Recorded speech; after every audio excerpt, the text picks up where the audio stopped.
కృష్ణా జిల్లా మచిలీపట్నంలో భారీగా రేషన్ బియ్యాన్ని పట్టుకున్నారు.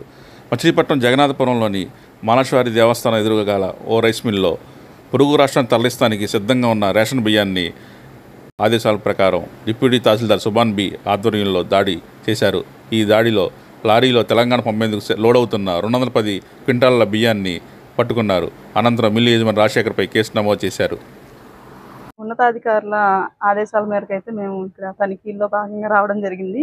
కన్యకా పరమేశ్వరి టెంపుల్ దగ్గర ఆపోజిట్లో కొల్లిపేర రాజశేఖర్ అనే ఆయన రైస్ మిల్లరు. గతంలో కూడా చేశారు. ఈయన సిఎంఆర్ రైస్ మిల్గా, ప్రజెంట్ అయితే మామూలుగా రైస్ మిల్లర్గా ఉంటున్నారు.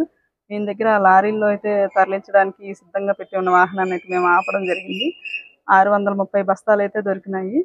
అవి ఇక్కడ నుంచి తెలంగాణకి వీళ్ళు పంపిస్తున్నారంట. ఇక్కడ నుంచి తక్కువ ధరల్లో కాటుదారుల వద్ద నుంచి కొని ఆటోల ద్వారా ఇక్కడ నిల్వ చేస్తున్నారు. వీటిని తెలంగాణకి పంపించి అక్కడ కొంచెం ఎక్కువ ధరకి వీళ్ళకి అనుగుణంగా అమ్ముకోవడం జరుగుతుంది. ఈ తనిఖీలో భాగంగా వీళ్ళపై కేసు నమోదు చేసి 6A కేసును అయితే పెట్టడం జరిగింది. ఎక్కడ తరలిస్తారు మేడం? ఇప్పుడు తెలంగాణకి తరలిస్తున్నారు.